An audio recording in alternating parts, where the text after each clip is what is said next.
prvom rade naozaj vážim si, že môžem byť súčasťou tejto konferencie a naozaj si cením aj tie úvodné slova o Goethe inštitúte. My sme nemecká inštitúcia, ktorá je na Slovensku už vyše 30 rokov a sme veľmi radi, že môžeme byť aj v tejto krajine. Ja sám pracujem v inštitúte 10 rokov, čiže už je to prvá dekáda za mnou a moja pozícia je vedúci knižnice a informačného strediska.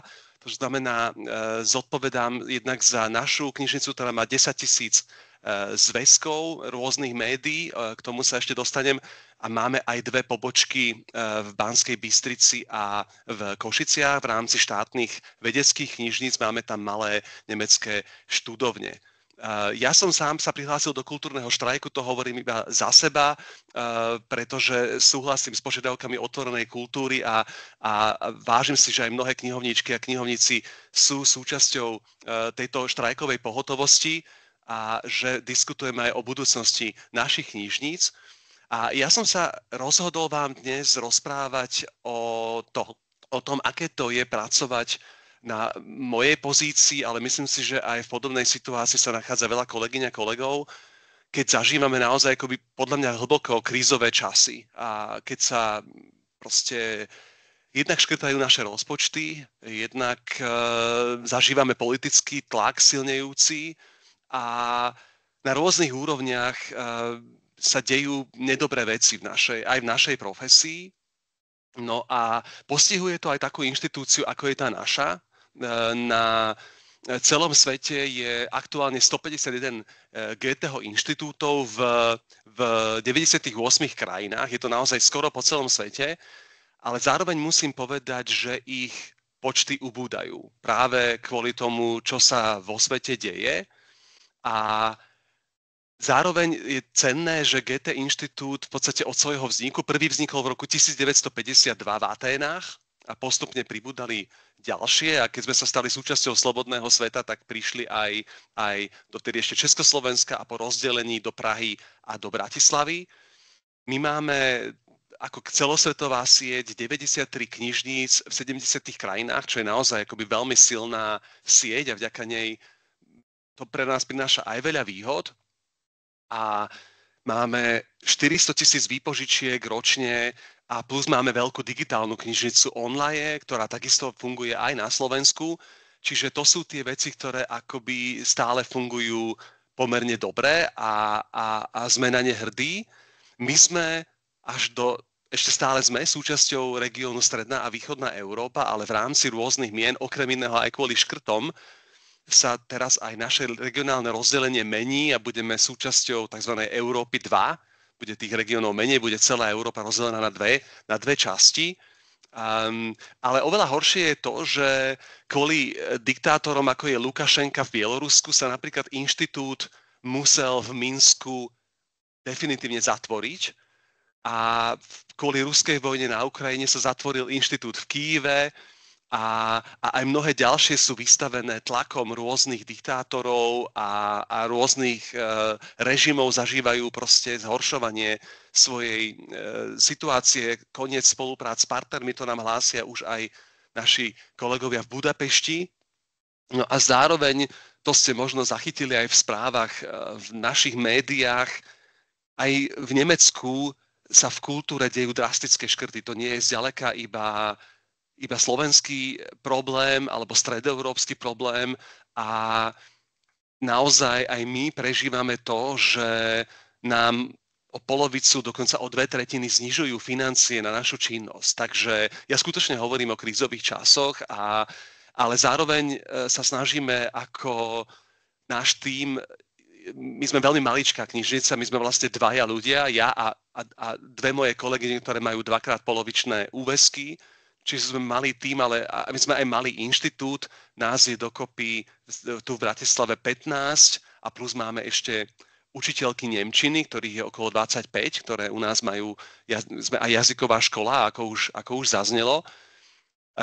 My sme si povedali, že nechceme v týchto krízových časoch proste sa vzdať svojej práce a rozhodli sme sa hľadať najrôznejšie spôsoby, ako na to môžeme reagovať. A chcem s vami zdieľať naše skúsenosti z tých.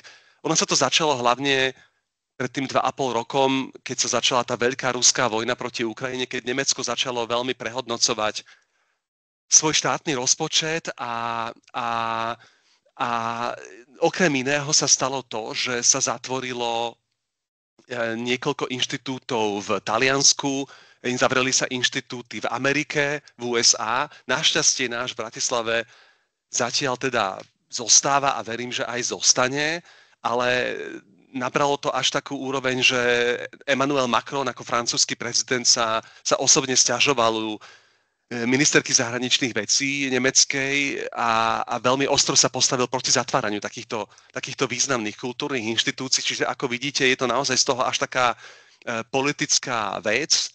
Dohromady 9 inštitútov vo svete sa už zatvorilo a tak dúfam, že to nepostihne aj nás. Takto vyzerá naša budova zvonku. My sídlime v Bratislave na Panenskej 33. Ja vás srdečne pozývam, keď budete najbližšie v Bratislave, príďte sa k nám pozrieť. Je to stará historická budova na veľmi živej Bratislavskej ulici. Iba tých 10 rokov, čo ja tu pracujem, tak naša ulica prežila naozaj neuveriteľný rozmach. Práve tu sa koná aj dobrý trh, to je taký obrovský pouličný festival, keď v sobotu vždy na jar a na jeseň jednu sobotu v tom polroku sa tu premelú 10 000 ľudí, veľmi bohatý kultúrny program a táto ulica sa skutočne stala jednou z takých tepien modernej Bratislavy a my hovoríme stále, že sa to začína Rakúskym kultúrnym fórom, pokračuje Goethe inštitútom a končí sa to až Artforom, čiže je tu veľmi veľa práve aj inštitúcií, ktoré sa zaoberajú knihami, literatúrou, no a je tam aj staromestská knižnica, naši partneri na konci ulice, čiže aj knihovnícky to tu veľmi žije. Tak toto práve vyzerá pred vchodom počas dobrého trhu. A toto je náš priestor našej knižnice. Toto je práve Noc literatúry, jeden z takých veľkých projektov roka, ktorý mnohých poznáte aj vo svojich mestách, mestečkách, keď sa číta v spolupráci zahraničných inštitútov. Goethe inštitút tam vždycky spolupracuje aj s našimi partnermi a máme niekoľkokrát po sebe naozaj plný dom, takže naša knižnica, ako ju vidíte, v tejto vizuálnej podobe je zhruba 10 rokov po takej celkovej rekonštrukcii. Naša knižnica zároveň slúži ako priestor pre podujatie, my nemáme inú sálu, takže máme taký flexibilný priestor, ktorý potom využívame aj onedlho 11:30 dnes máme u nás literárne čítanie pre študentov nemčiny. Takže s týmto priestorom pracujem ja a pracujú moje kolegyne aj ostatní z nášho tímu tu v Bratislave. Jedna z tých reakcií v tých krízových časoch, keď sme si uvedomili, že sa mení aj naše publikum, že nie všetko, čo robíme, musí byť už nevyhnutne v nemčine. Keď nám v Bratislave pribudla veľká ukrajinská diaspora, keď zrazu máme veľa obyvateľov, ktorí prišli a našli na Slovensku nový domov, tak sme založili, lebo vtedy sa vyčlenil taký extra rozpočet práve napríklad na nákup kníh, kufor plný kníh.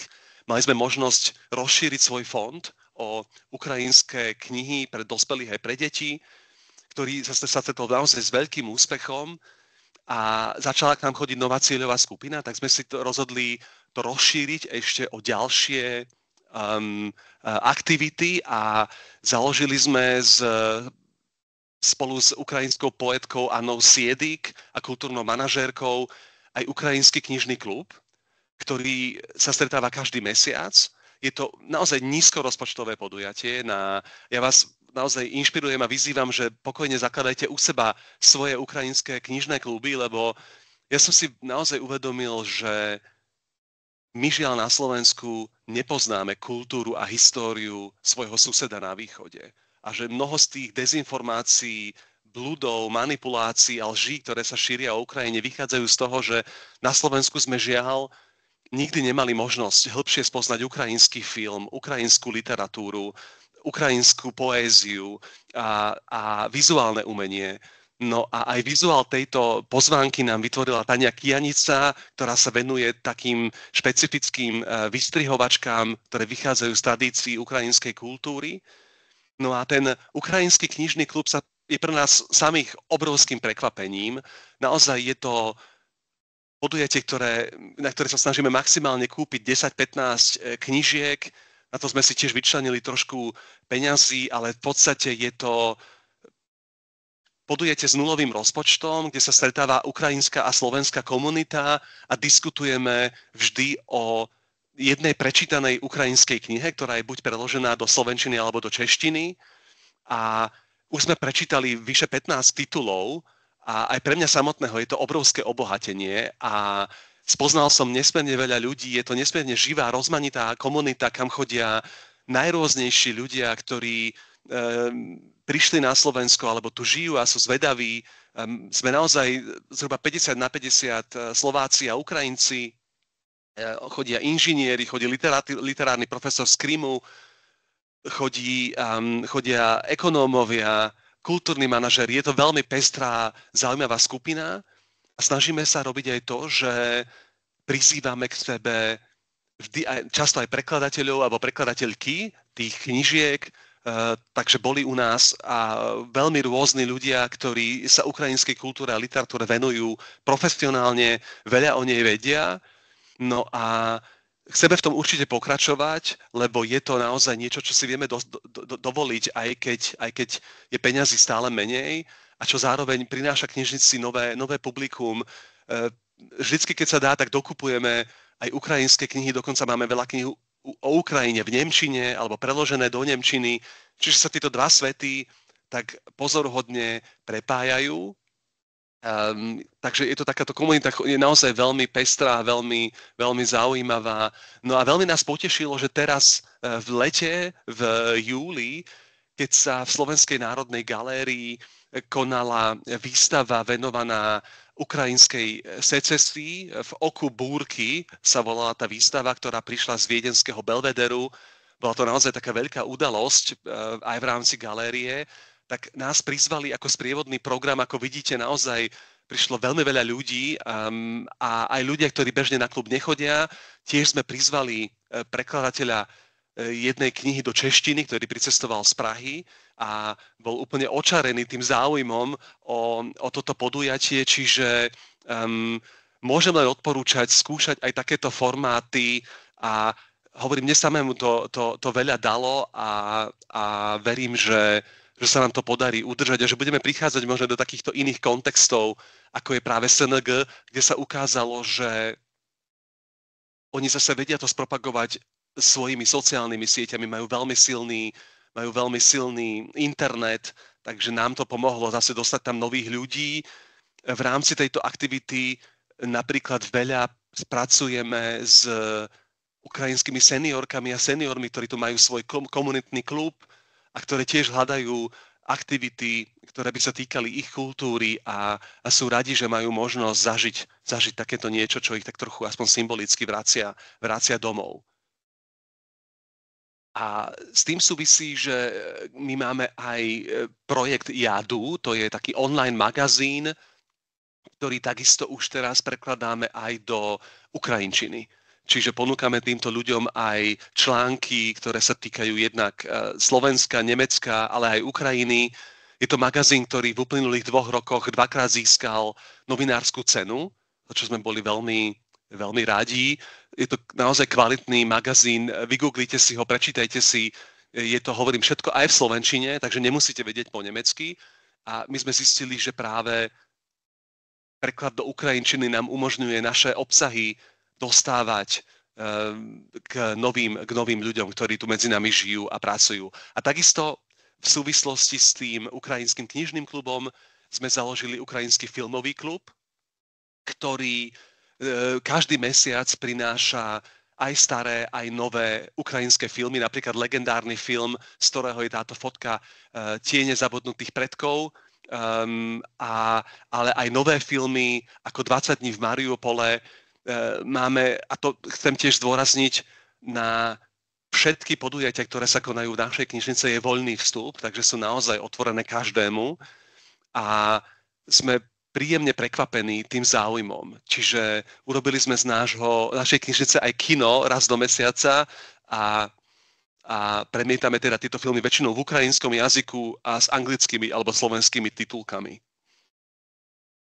A už som spomínal tie rozpočtové škrty, tak ďalšia taká veľká téma, o ktorej by som chcel rozprávať, je zháňanie financií na našu prácu. Ja, keď som nastúpil pred 10 rokmi do Goetheho inštitútu, tak som jednoducho mal k dispozícii nejaký ročný rozpočet na fond, na podujatia, na činnosť. Samozrejme, my sme pozývali veľa nemeckých hostí, to znamená spisovateľky, spisovateľov, ktorí buď im vyšla nejaká preložená kniha, alebo prišli na nejaký literárny festival, či už do Bratislavy, alebo do Žiliny, do Banskej Bystrice, do Košíc. A to jednoducho pri súčasnej finančnej situácii našej inštitúcie nie je možné. A tak som začal zhľadať možnosti a oslovil som aj nadáciu Volkswagen Slovakia, ktorá sídli v Devínskej Novej Vsi v rámci veľkej fabriky. A podarilo sa mi ako vôbec prvej takejto kultúrnej inštitúcii získať od nich grant na sériu literárnych podujatí, ktoré sa konajú jednak v Bratislave, ale aj inde. Vznikla séria, ktorá sa volá Literárny salón a už fungujeme rok a pol a verím, že to bude pokračovať. Napríklad včera sme mali v Pistoriho paláci v Bratislave nemeckú poetku, teraz o 11:30 bude vystupovať tu u nás pre študentov. Je to formát, vďaka ktorému zo súkromných zdrojov môžeme robiť to, čo sme predtým robili zo zdrojov verejných. To znamená, píšeme proste projekty a hľadáme niekoho, kto by bol ochotný, a keďže Volkswagen je nemecká firma, tak prvýkrát sa rozhodli, že budú na takejto veci spolupracovať a my vďaka tomu môžeme pracovať ďalej.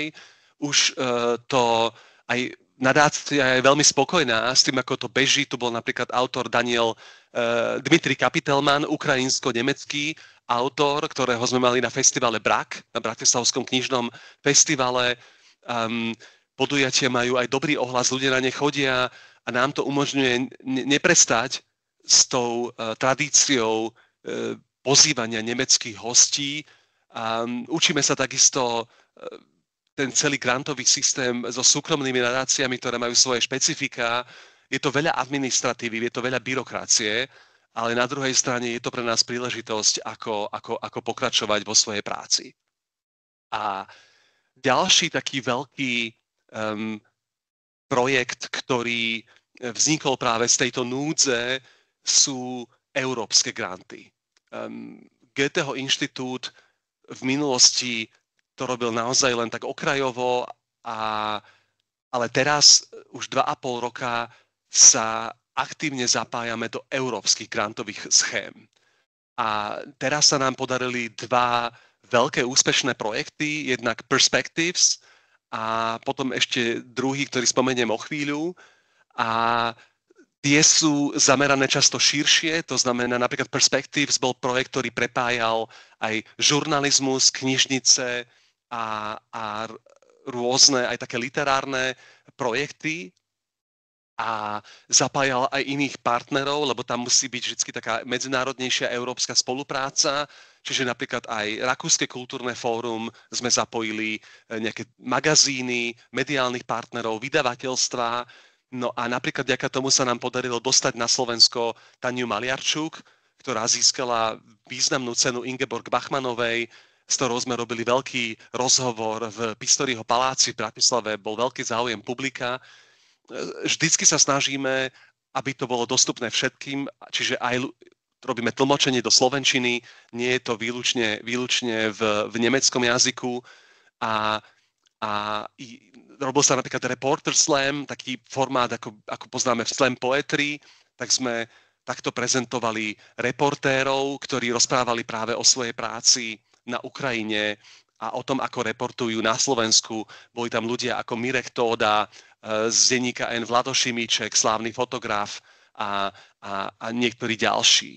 Čiže hľadáme proste možnosti, ako financovať svoju činnosť ďalej. Takisto jedna téma sa týkala feminizmu, rodovej rovnosti v strednej Európe. To zase hlavným partnerom bolo také maďarské združenie, ale aj České centrum, Poľský inštitút. Čiže zrazu vnímame veľmi nutnosť nachádzať silnejšie spojenectvá s kolegyňami, kolegami, ktorí robia proste podobné veci, lebo tak môžeme zostať aj my aktívni v regióne.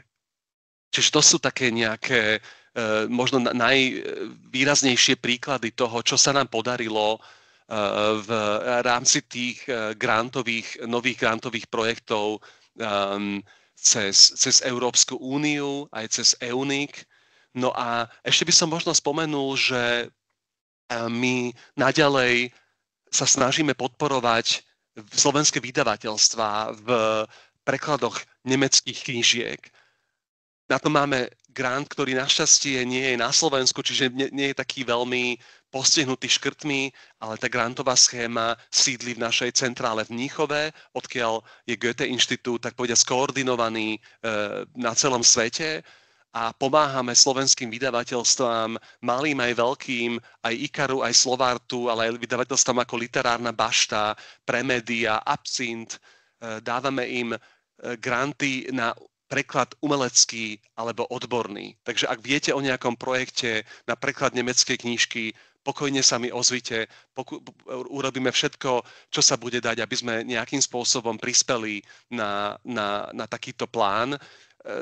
Tým ťažiskom je samozrejme hlavne súčasné knihy, nové knihy, ale aj nemecká klasika. Takže sú to veľmi rozmanité tituly z veľmi rozmanitých oblastí. No a takisto v tých krízových časoch sa pokúšame zameriavať na to, čo vieme robiť aj pre svojich klientov. Okrem iného napríklad aj v oblasti digitálnych technológií. Práve počas tých uplynulých 2 rokov sme naplno zriadili digitálny knižničný preukaz Bip2Go. To znamená, naši užívateľia tu v Bratislave si väčšinu svojich služieb nájdu vo svojom smartfóne, ktorý im umožňuje mať dokonalý prehľad o tom, čo majú požičané, dokedy, predĺžiť si knižku, ale aj, ako vidíte na obrázku vpravo, si priamo požičať médium pomocou QR kódu na našom RFID. RFID určite poznáte, aj mnohé knižnice na Slovensku tiež majú tento systém. To znamená, že ľudia si samostatne u nás požičiavajú tituly a to nám umožňuje mať predĺžené otváracie hodiny od 8 ráno do 8 večer každý pracovný deň. Takže aj toto bol čas pre nás, keď sa nedali robiť iné veci, tak sme sa pokúsili takto si adaptovať niektoré nové technológie aj pre Slovensko. Takto funguje tá naša Bip2Go aplikácia, tu si stiahnete zadarmo vo svojom obchode pre aplikácie, či už máte Apple alebo Microsoft, a dokonca tam máte prístup priamo na online, na digitálnu knižnicu a môžete aj posielať nám ako svojim knihovníkom svoje otázky, svoje postrehy. No a potom ešte, čo sa takisto dalo robiť v takýchto časoch, ktoré neprajú veľkým rozpočtovým veciam, tak napríklad sme sa pokúšali urobiť našu knižnicu trošku zelenšou, že premýšľali sme veľa o tom, ako ju urobiť udržateľnejšou, tak sme napríklad zazelenali našu letnú terasu, ktorá je veľmi krásnym miestom tu u nás na Panenskej 33. Urobili sme si tu niekoľko brigád na viac zelene a veľmi sme s tým spokojní. A takisto rozvíjame náš projekt Knižnice vecí, ktorý mnohí už aj poznáte a ktorý teraz na jeseň znova budeme aj fyzicky rozširovať, budeme mať viac poličiek, budeme mať väčšie regály a budeme mať veľa nových predmetov.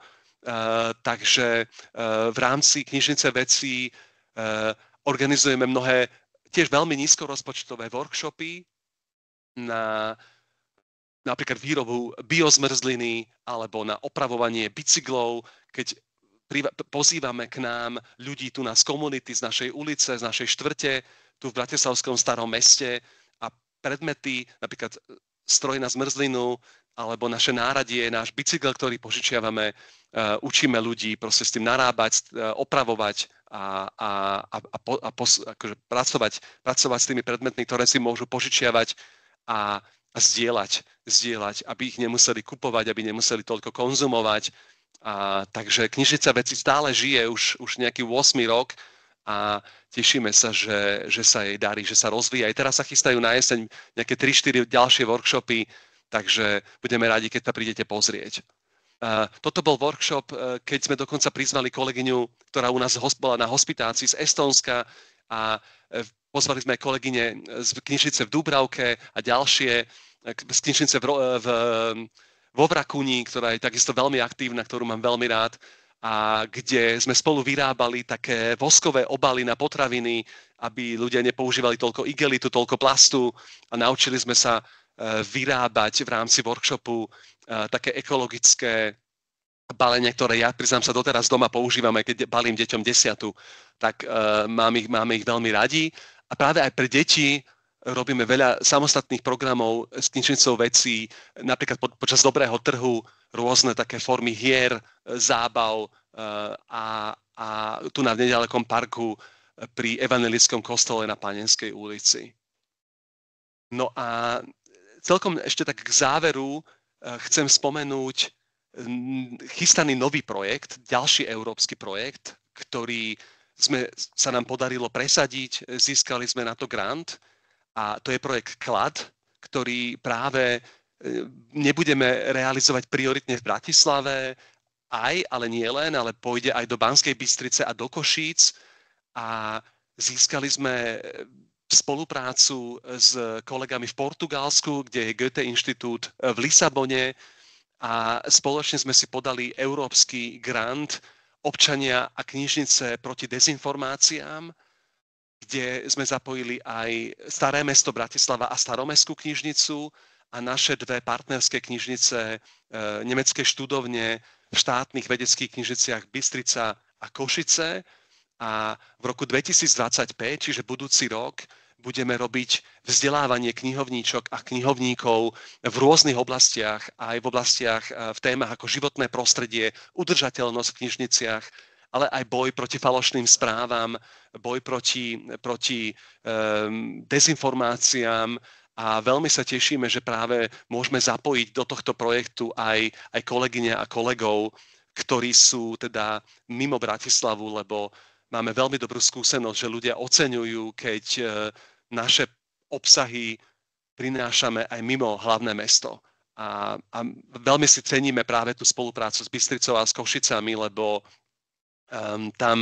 máme tam jednak vynikajúce knihovníčky a chceme práve v časoch, keď už nemáme pre ne toľko peňazí ako v minulosti, tak chceme im prinášať aj napríklad aj vďaka európskym financiám kvalitných hostí zo zahraničia, ale aj z domova a hovoriť o dôležitých témach. A to je tak iba, už pripravujeme web stránku toho projektu, ktorú spustíme teraz onedlho na jeseň.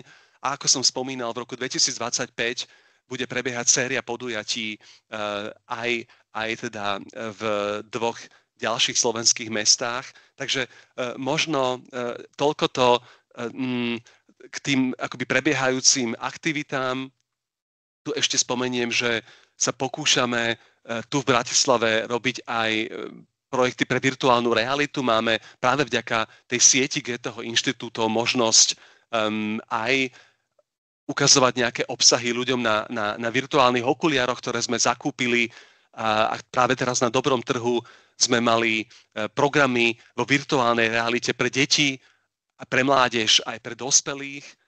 Okrem iného napríklad s témou Goetheho Fausta alebo Bauhausu, ale aj rozprávok, nemeckých rozprávok bratov Grimovcov pre deti.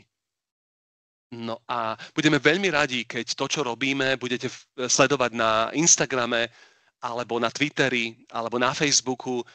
Sledujte naše sociálne siete. Myslím si, že máme naozaj živé živú komunikáciu s verejnosťou, snažíme sa upozorňovať na to, čo robíme, pozývať ľudí na spolupráce a máme skvelý tím ľudí, ktorí sa pokúšajú naozaj komunikovať živo to, čo robíme, takže kľudne dajte nám prosím like je v dnešnej dobe cenná vec a aby sme mohli zostať v nejakom kontakte a ďakujem vám veľmi pekne za pozornosť. V tejto chvíli ukončím zdieľanie obrazovky a budem veľmi rád, keď sa niečo ešte spýtate. Mám ešte na vás nejakých 10 minút času, takže nech sa páči, teraz je tu priestor na akékoľvek postrehy alebo kritické komentáre alebo čokoľvek. Veľká vďaka, neuveriteľné to bolo. Zároveň chcem povedať, že ako sa tam zjavovali rozličné fotografie v rámci tej prezentácie, vyskakovali tam kadejaké emotikony, veľa potleskov, také tie tlieskajúce ruky, veľa srdiečok, tu aj príbudlo jedno krásne a jedno teším sa na prednášku. Fantastické to bolo, krásne miesto, plné života a energie, píše sa v čete. Ďakujem veľmi pekne, to si veľmi vážime. To je... Ja som sa chcela vlastne opýtať, že, lebo teda boli spomenuté naozaj, že veľké projekty, ako keby, že s veľkou podporou, povedzme, že európske granty a tak ďalej, ale aj veľa naozaj, že nízkorozpočtových, veľmi dobrých nápadov. A ja som vlastne túto teraz chcela ošetriť knihovníkov, z ktorých mnohí sú naozaj, že z drobných obecných knižníc, aby sa tým ako keby nedali vyplašiť, že veď nemusí sa teda robiť len to veľké, aj keď aj to sa asi dá naučiť, ak teda naväzujeme na predchádzajúcu prednášku. Ale Michal, že čo je ako keby taká tá kľúčová línia, ktorou kráčate, ktorou si vyberáte, čo idete podporovať alebo neidete, lebo nedá sa všetko. A že čo je ako keby ten prvý filter, cez ktorý niektoré nápady ani neprejdú, lebo to je možno to, že čo bude ako keby určujúce aj pre tých ostatných knihovníkov, ktoré tu teraz počúvajú. Tak pochopiteľne tým, že sme nemecká inštitúcia, tak samozrejme veľkú prioritu majú veci, ktoré nejakým spôsobom súvisia s nemeckou kultúrou.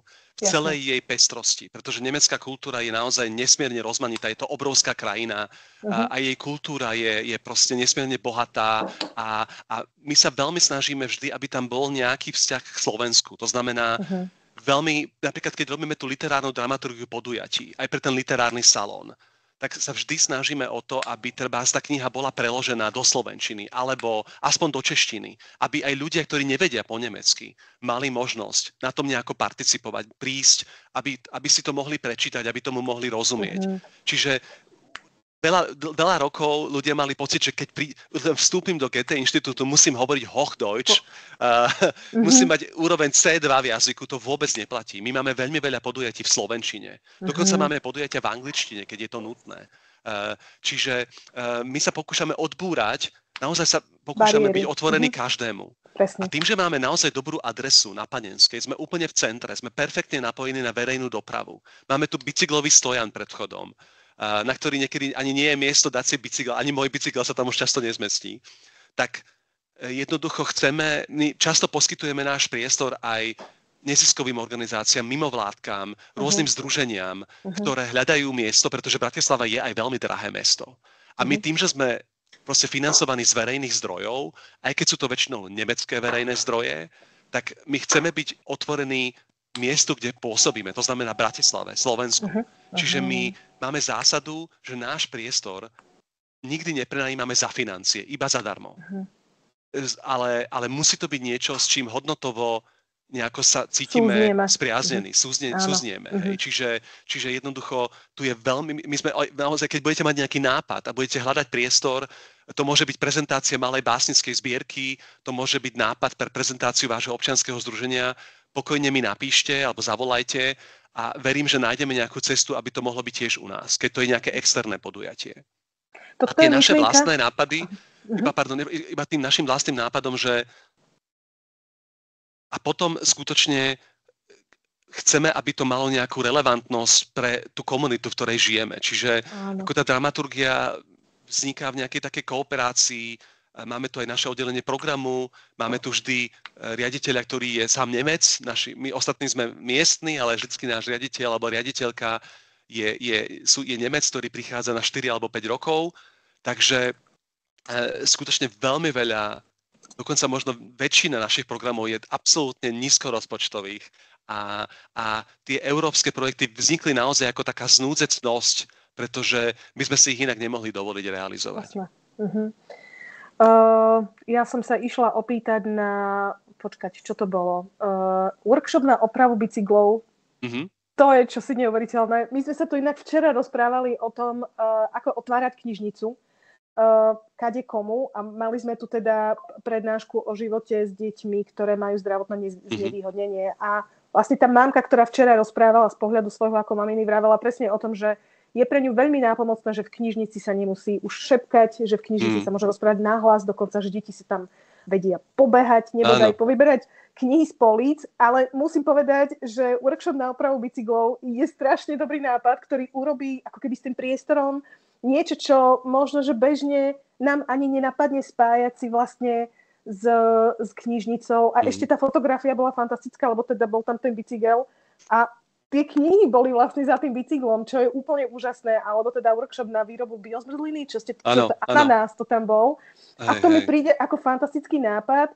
A znovu vlastne tie obecné knižnice, ktoré tu ste, možno, že to je vlastne cesta pre vás. Michal hovorí o nejakom adresovaní potrieb tej konkrétnej komunity.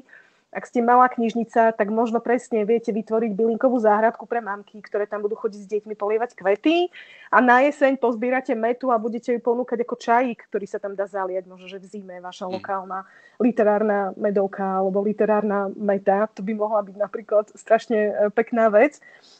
Čo to tu vidíme? Terka Molnárová nám posiela odkaz na nejakú, knižnica vecí. Môžete toto, Michal, prosím, vysvetliť lepšie, že teda o čo ide pri knižnici vecí?